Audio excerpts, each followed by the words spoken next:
Hey there, Mr. Redder here. Welcome back to another episode of r/entitled Parent Stories. Our first story we'll be reading today. Entitled Ex-Girlfriend is mad I never took care of her yard work.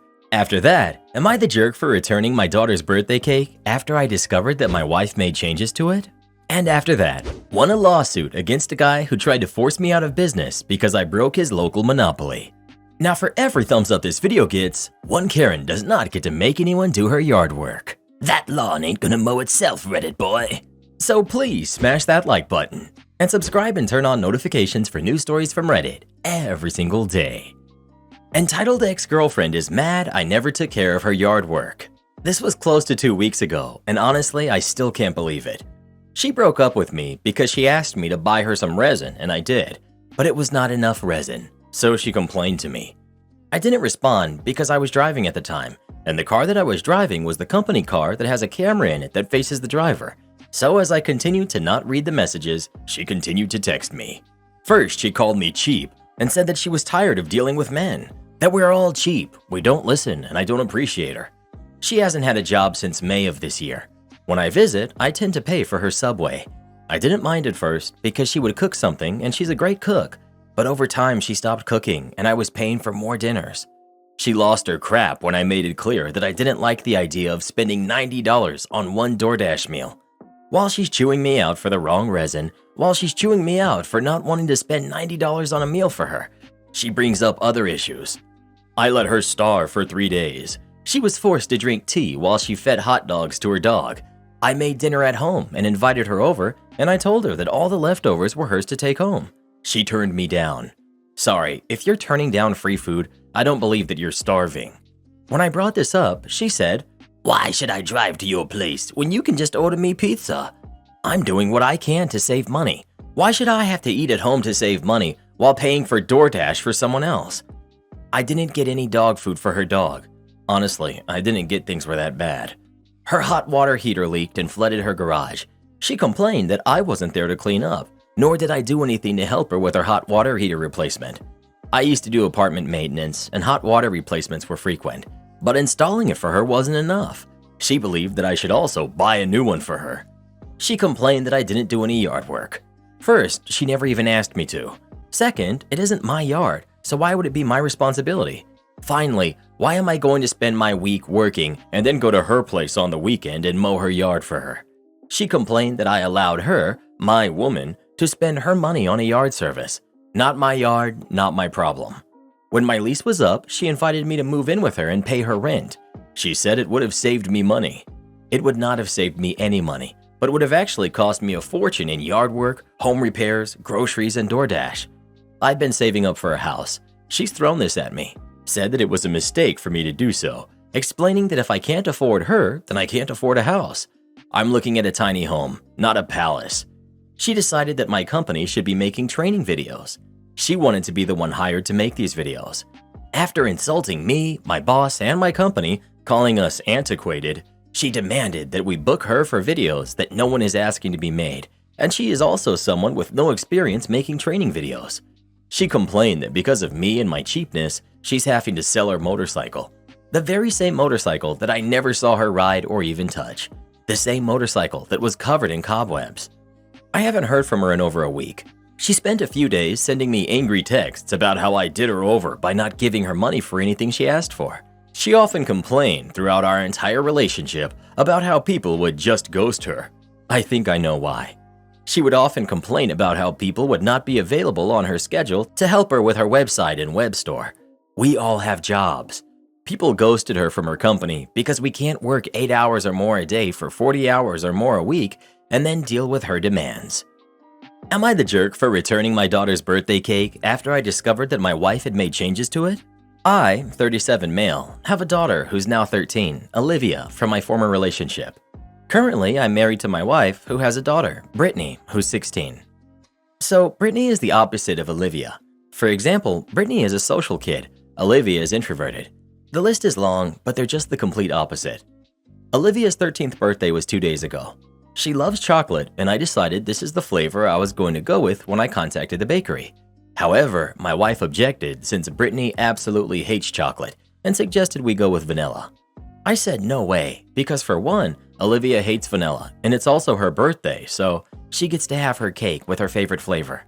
My wife got upset and took it as in I had no regard for Brittany and that we should just choose another neutral flavor instead. I shut that down and said no more discussing this because I'd already decided to go with what Olivia wanted. At the day of the birthday, I was supposed to get the cake, but I was surprised to see my wife coming home after picking up the cake from the bakery. I looked at it and discovered that it wasn't a chocolate cake, but a vanilla cake with a small piece of chocolate on top. I got upset, thinking they got my order wrong, and I was about to contact them. But my wife said that there was no mistake and that she called the bakery the day before and made slight changes to the cake to please both of them. I was stunned. I lost it on her and asked her why she did that. She got defensive, saying that birthdays are no excuse to show favoritism and that her daughter is watching and observing how I'm treating both of them. I told her off since I was the one paying, then called the bakery and explained what had happened. I had the cake returned and replaced with a chocolate cake, although this one is smaller, but it was fine. My wife declined to take part in the celebration, and later we got into a huge argument where she called me controlling and selfish for returning the cake instead of using this opportunity to teach Olivia to compromise so that everyone's happy. Now I'm teaching her to be selfish. I said that my daughter gets to act selfish on her birthday, and that she, my wife, was teaching her daughter to be entitled. Word for word, and it led to a bigger argument. We're not talking as of now. Am I the jerk for returning the cake and not taking my wife's input into consideration? Not the jerk. It's Olivia's birthday, not Brittany's birthday. The cake should be the flavor of what the birthday kid wants. This is a special day for Olivia. Therefore, there doesn't really need to be fairness between your daughters. I don't like chocolate, but when it's my sister's birthday, we get chocolate because it's what she likes. I get over it because it's her special day. Your wife is a jerk for going behind your back. The cake was basically vanilla to make Brittany happy, with tiny bits of chocolate for the birthday girl. Why can't Brittany learn to compromise? She's older, and she should know that she can't get what she wants on a day that's not her birthday. Not the jerk. But OP, do you see the red flags? A birthday cake is for the person whose birthday it is. It's not selfish or demeaning to get the person's favorite flavor. Your stepdaughter could have had a vanilla cupcake. But no, your wife made the point to go behind your back and to change it for her daughter. Your wife talks about how her daughter is observing how you treat her. So your daughter doesn't matter? Your daughter could see a stepmom who doesn't give a hoot about her. Hypocrisy much? You did well in changing the cake, but you have way bigger problems in your home. The fact that she did this so flagrantly tells me that she's been messing with you for a while. You probably just now caught on to it. Well, who do you think is the jerk? OP or his wife? Please let us know. I don't know how anyone could not like chocolate cake. Then again, I don't know how anyone couldn't like vanilla either. They're both just so good. Won a lawsuit against a guy who tried to force me out of business because I broke his local monopoly. I'm 26 years old, and I decided to open my own business this year. Moving forward in this post, I should point out that I am from a small town of about 1,000 people in the rural Midwest. Because of this, everyone has some sort of connection with someone. We went to one of the liquor stores in the closest city about 30 minutes away, in a small city of 8,000 people. When we were grabbing some drinks for a party, I was looking at the prices and saw how insane the prices were. For a 6-pack of local beer, we were charged $15. I was thinking about this and figured that I could probably make bank opening a liquor store. Back in February, I was furious about my crappy job and thinking out loud how cool it would be to own my own business to a friend. My friend's mom happened to be the president of the local bank. He told me, "Hey, with the lockdown, the bank has been struggling to find customers to give out loans. Right now, the bank is giving loans for cheap." A couple of weeks later, I went in and met with my friend's mom, and I pitched my idea with the research I had done on alcohol prices, potential demand, and estimated income. I got the loan at a fantastic interest rate. I bought a building, which happened to be the former bank, and hired my dad to help me renovate the building. My dad is a general contractor, and he gave me an excellent quote on materials and labor. After working everything out with the distributors, getting the proper licenses, and getting my paperwork I needed for the government, I was ready to open my liquor store in May. I had started taking out ads in the local newspaper advertising my store and my prices. When I was in talk with my distributors, I learned, even with inflation and everything else, the liquor stores in this city had like an 80% markup. I talked to a local business owner, and he suggested that I have around a 35 to 40% markup. Because of this, I was significantly cheaper than the closest liquor store, and I had a much wider selection than the gas stations and small local stores nearby. My hometown is near a national forest. As such, we have a ton of people who come up for weekends for recreational activities year-round. My first week, the week before Memorial Weekend, after opening, I made a $4,000 profit. It was great being my own boss. If someone was rude to me or my girlfriend, "Oh, I'm sorry, you can do your business elsewhere." Did the gang and I run out of drinks? Time to grab my keys, not car keys, the store keys. My apartment is like 2 blocks away, and go to the store. That's not to say that it wasn't difficult running my own business, especially that my only employee was my girlfriend, and we were both working 6 or 7 10 to 12-hour days a week. I was both manager, accountant, and cashier, but it's so much nicer knowing I can tell someone to buzz off for being a jerk. Couple of weeks after Memorial Day, some old guy walks into my store a couple of minutes after I opened. He seemed friendly enough, but eventually he offered to buy my store. I'm not going to say the amount, but it wouldn't have even covered my principal on the loan. I rejected the proposal outright and refused to negotiate the sum higher. He walked out of my store saying, "Well, you'll be sorry you rejected that offer." The next month, a guy walked into my store and asked if I was the owner. After saying yes, I was informed that my business was being sued by this random guy I had never heard of for libel. After he left, I was freaking out, and I decided that I was going to close early. When I got home, I Googled the guy and soon saw a picture of the guy that tried to buy my store. It turns out that this is the guy who owns both of the liquor stores in the nearby city. It also just so happens that he's on the city council. With a little bit of further digging, I learned that this city has an ordinance that reads, "Any business institution that does not fulfill the definition of a restaurant, tavern, or liquor dispensary will be excluded from obtaining a license for the sale of alcohol." Later, I discovered that the same guy happens to be the head of the board which approves liquor licenses. I love small-town corruption. Either way, I had a major issue. My maternal uncle happens to be a lawyer in a neighboring state. I decided to call him and try to get some legal advice. I talked to him and read the documents that I had been handed and served over the phone, and the research I had done. After receiving all the information I had read off, I was expecting to get some sort of advice, but instead heard, "Hang on, I gotta make a call," and he hung up. I'm freaking out. I was actually about to post my first post to r/legal advice. I'll be honest, I just wanted someone to tell me it was going to be okay, and I didn't need to crawl to this guy on my hands and knees. As I was writing the title, my uncle called back. "Hey OP, I just got off the phone with my partner. He agreed that we can take your case pro bono. If you would like to accept, we can discuss at my office tomorrow at 1 o'clock. This is how I learned that my uncle is on the bar in 3 states. So we meet and we discuss the case. It turns out the guy had filed the libel suit against my business based on the ads I took out in the local newspapers. He claimed that my ads were targeted to damage his and his business reputation. There were a few other things that I had no idea what was being referenced, but Uncle assured me that we would win this case no problem. 3 weeks later, the case is dismissed, but after my uncle says, "People like that guy will likely try to file another suit against you. If that happens, call me, and I promise I'll help." The next day, I get served again, but this time, I'm the defendant. Not my store, me. I swear, I look at the documentation, and the only thing that changed was instead of my business name, mine is listed as the defendant. Same thing happens. 4 weeks later, the case is dismissed. Over the next 3 months, I was sued just as many times. Before the 5th case's hearing, we had a settlement meeting. My uncle, the judge, the guy suing me, his lawyer, a bailiff, and I were sitting in this room. Judge says, "You two have been in court 4 times already. Is there any way we can come to an agreement that'll stop this cycle of faulty litigation?" The guy's lawyer says they have an offer and hand it to my uncle, who then hands it to me.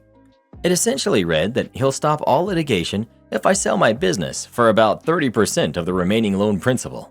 I outright rejected the offer and I made a counteroffer. I said, "If you drop this case, I won't sue you for harassment." He busts out laughing. "Sue me? With what money? The legal fees alone ought to have drained you. You should be happy I chose to extend this offer and not sue you into bankruptcy and buy that place from the bank when they foreclose on you." The judge, the bailiff, and the guy's own lawyer were all looking at him aghast for saying the silent part out loud about the real reason I was getting sued. My uncle straight out said to him, "Oh, I'm sorry. Apparently you were never told. I have taken all of my nephew's cases pro bono. The only money he has spent on your litigations is gas. And bluntly, sir, I think your outburst has just ensured a suit against you." After that, we just left, and I was then informed a few days later the litigation was dropped. Right then, my uncle and I are talking about the future suit against the guy. I want to sue the guy for a very high amount to try and get press attention on this guy and his sketchy actions. Although my uncle warned me that we'll need to be careful because if we set the damages too high, it'll look like we're just being vindictive. This suit won't be pro bono, but after getting sued 5 times for free essentially, I'm not going to complain. Looking back on this, I'm so thankful that my friends and family supported the entire way, especially my uncle. Without my uncle, I would have absolutely lost my business. You're going to school me? Please do. Okay, so I'm born and raised in the US and have always had a fascination with Ireland. I do have Irish ancestry, but my family has never been one to be vocal about it. We didn't do the stereotypical Irish-American St. Patrick's Day stuff, hang Irish flags, or put Irish blessings on the wall. I guess I got my love for Ireland looking through books. I spent a lot of time with my grandparents when I was younger, and they had a set of books about different countries. I would spend all day looking through the one on Ireland. The gorgeous landscapes, the stone walls, the cottages, it all fascinated me. When I was around 4, my grandparents, knowing my fascination with Ireland, gave me an illustrated book of Irish legends as a birthday gift, and it quickly became my favorite book of all time. I would always ask them to read me stories from it, and my favorite was the story of Tir na Nog. As I got older, my interest in Irish history and culture never waned, and I was determined to make it over there one day. And I'm happy to say I have accomplished that goal many times over now. Many of my friends there are like family to me, and we keep in close contact. Now, this was over a decade ago, but one weekend, a friend and I were just grabbing some lunch and drinks at a local pub, and he was asking me about places to see in Ireland because I had just gotten back from there the previous week. I named a few spots, and this guy on the other side of me, who is old enough to be my dad, decides to butt in. Him. Have you ever been to Ireland? He said with a tone that suggests I have no business giving my friend advice on the subject. Me. Yes. Him. How many times? Once? Me. Twice. Him. Oh. Throws up his hands in a mock surprise. Why don't we sit at one of the tables here, and I can school you on Ireland? I smile and happily comply by getting down from my bar stool and sitting in a chair at the little table behind us. As he walks over to the table, I start speaking in Irish. He looks at me as if I've got 3 heads. I decide to start throwing some of his own shade back at him, and I say it again, more slowly, still speaking in Irish. Now, one of the things that I did before my first trip was take Irish language classes at our local Irish Cultural Center. The classes were taught by a woman who was a native speaker. I had also made a lot of friends with native speakers from West Kerry and Galway from my trips there, and they helped me with my Irish. He still stands there clueless, so with casual sarcasm I say, "Oh, I figured that since you were about to school me on Ireland, it would only be fitting that we have the conversation in Irish. Certainly an expert such as yourself would have no trouble with that." The look of defeat on his face was priceless. The condescending attitude quickly disappeared like the air escaping a deflating balloon. His shoulders drooped and he hung his head as he walked away without saying a word. My friend laughed and we went back to our conversation. I've made 5 more trips to Ireland in the years since then, and the only disappointing part of any of it is not being able to stay longer. Am I the jerk for ending game night early after catching my friend snooping through my bedroom? My husband and I have a game night every few weeks with a few friends at our house, and everything was going as usual when one of my friends, I'll refer to him as Nick, gets up to go to the bathroom. We all took a short break to wait for Nick to get back, and we talked with each other for a while when we realized that around 25 minutes had passed and Nick hadn't even returned yet, which was odd. I went to go check up on him, but when I go to the bathroom, the door was open and he wasn't in there. I called out his name, but I did not get any response, so I started looking around the house for him. I caught him walking out of my bedroom, and I asked him what he was doing, to which he responded that he had gotten lost.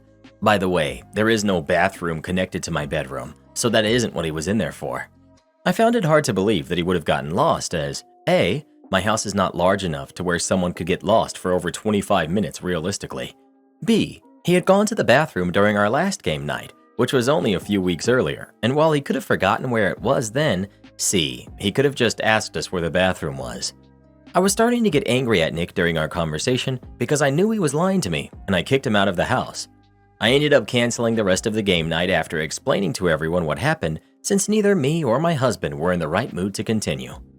After everyone had left, I searched the bedroom to try to figure out what Nick was doing in there, and I realized that he had mostly gone through my dresser as a lot of stuff was misplaced. My friends were upset at me for overreacting and ruining the game night, and they told me that I should give Nick another chance. I told them that I refused to let him come back into my house, and they told me that I was being childish about the situation. So, am I the jerk for kicking Nick out of my house and not giving him another chance? We don't pay you to be 2 minutes late. I've worked at many retail chains, but have had many terrible bosses. Here's one story I think I can give up without any repercussions. At a small, specific retail store, 5 to 6 years ago at this point, I was confronted by my old boss on a specific event that I was late by 2 minutes. Previous day, he had asked me to come in on my day off. I'm at an earlier time than I normally do. I agreed to come in on my day off and work a shift I'm not normally used to. But it's retail. It cannot be that difficult. My old boss asked me to work 7 a.m. to 4 p.m. and I showed up at 7:02 a.m., which in my state, there is a 5-minute window for everyone, and this was 100% not a habit of mine at all. I'm normally one to show up 5 minutes early every day and wait aside the time clock. I clocked on and walked to my department with a drink I had already purchased the previous day.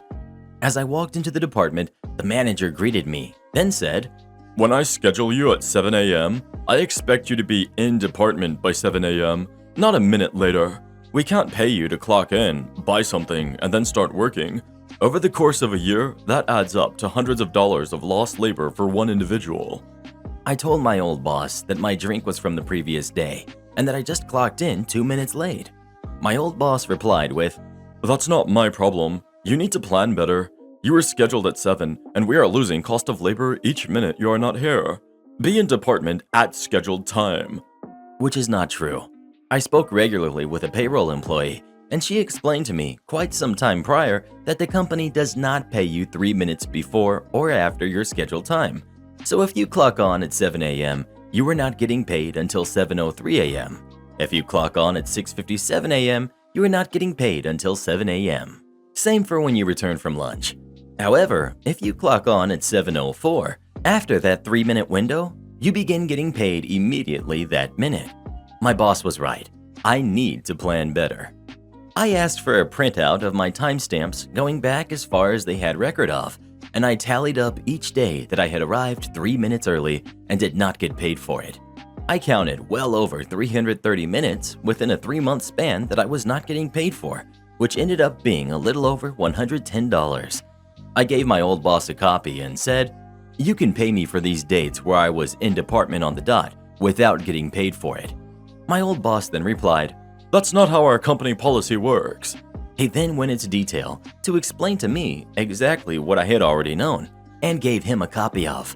Yet my old boss is now recognizing that he's contradicted himself and willingly lied to me.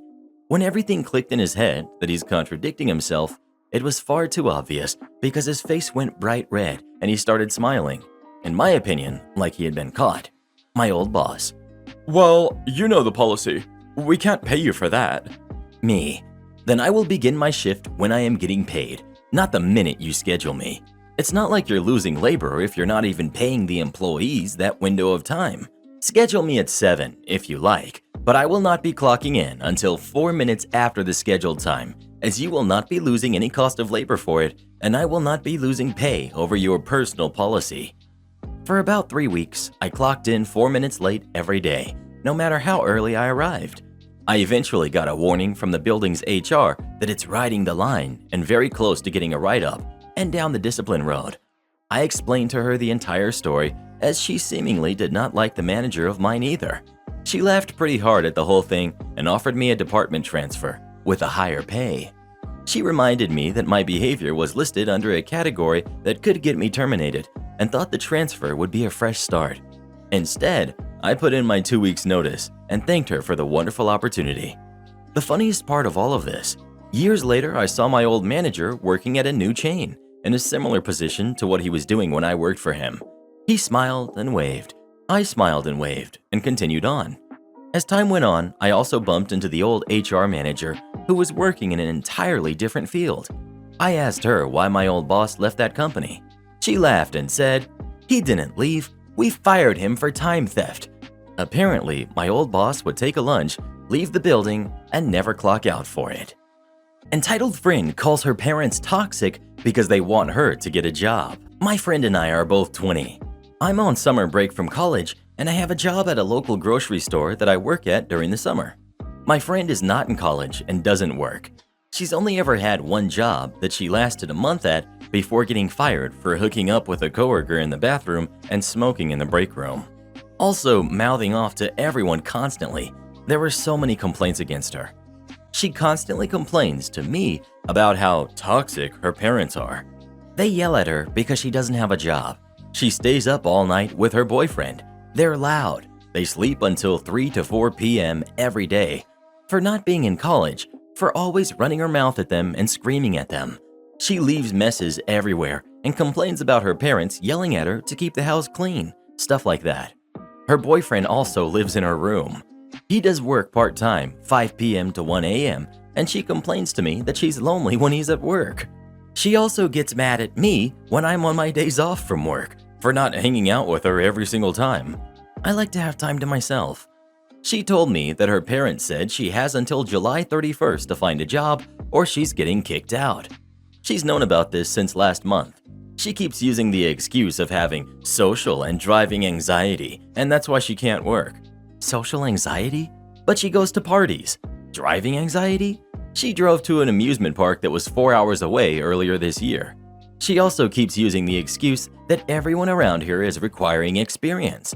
Home Depot isn't, McDonald's isn't, Walmart isn't, senior living places aren't, hotels aren't, most restaurants aren't requiring experience. I went on Indeed, and a lot of places are hiring on the spot, no experience required.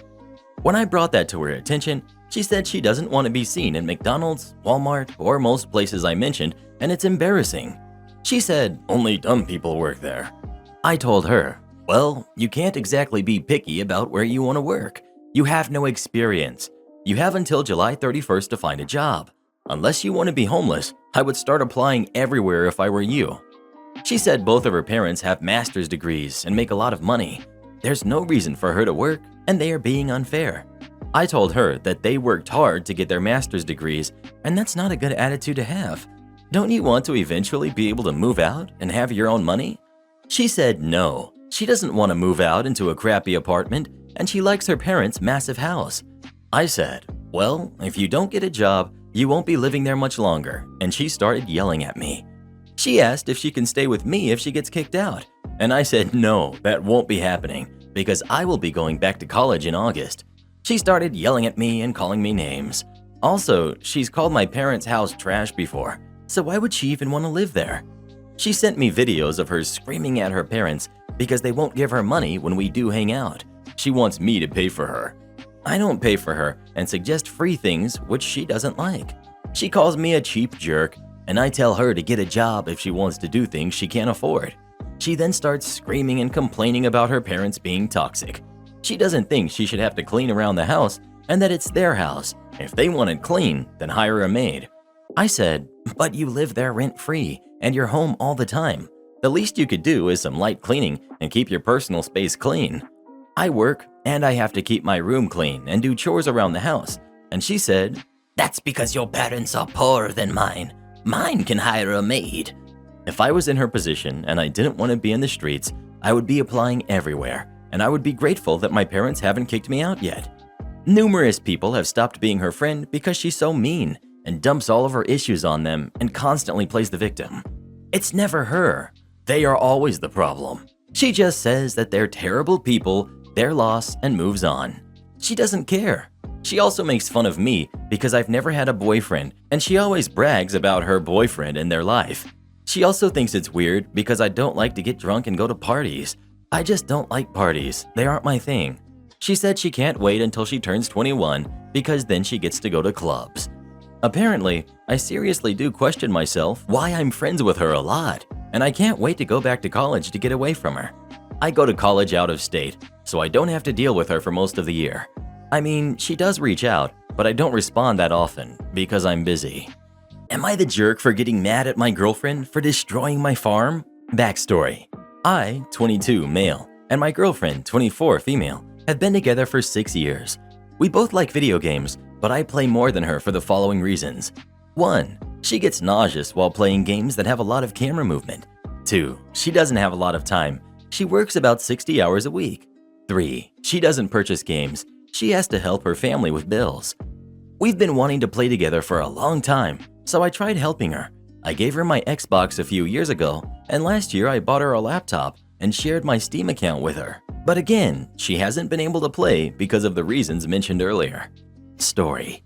I bought a game called Stardew Valley for myself a couple years ago, but didn't make time to play it until I realized it had multiplayer in it, so I thought it was the perfect game for us, and it is. I told her about it, and she didn't think it was good because it didn't look as pretty as Animal Crossing. But as soon as we started playing, we fell in love with it. We play maybe once or twice every week for about 1 or 2 hours. I really like the game and wanted to play longer. So a couple of weeks ago, I told her that I was going to create a new save file so I could play by myself. And she said, "Sure, no problem. I'll do the same when I have time." So I did just that. I played on my new save file when I was alone and played with her on our shared save file when she was available. The issue began this week. She came to my house as I was playing and she saw that I was advancing really fast and I had a lot of things already. She got angry and I told her that it had nothing to do with our farm and that I still enjoyed playing with her and I thought that was it. Yesterday she was in my room and I went to the kitchen to make dinner. But when I came back to the room, I saw that she literally destroyed my farm. My crops were gone, my animals were gone, my buildings were destroyed, and I had no money, so a lot of hours getting those things were wasted. She had already saved, so I couldn't fix it. Of course, it's not the end of the world, but I was really upset, so I yelled at her. She screamed back, saying that I was supposed to play with her and that I left her behind. I told her that it was not a competition and that I was just enjoying the game. I wanted to play with her and play separately on my own farm. That is why I created 2 farms. I just gave her dinner and told her not to speak to me, and we went to sleep like that. Today, she apologized and told me that she wants to play, but I told her that I don't want to play with her anymore. Heck, I don't even want to play Stardew Valley anymore. Am I the jerk for getting mad and refusing to play with her anymore? I can understand her frustration because she doesn't have a lot of free time, but on the other hand, she destroyed something of mine just to hurt me. Support our channel by joining as a member today, and we'll give you a shout out in our next video. Or come watch this video next. You won't believe what Karen does in that one.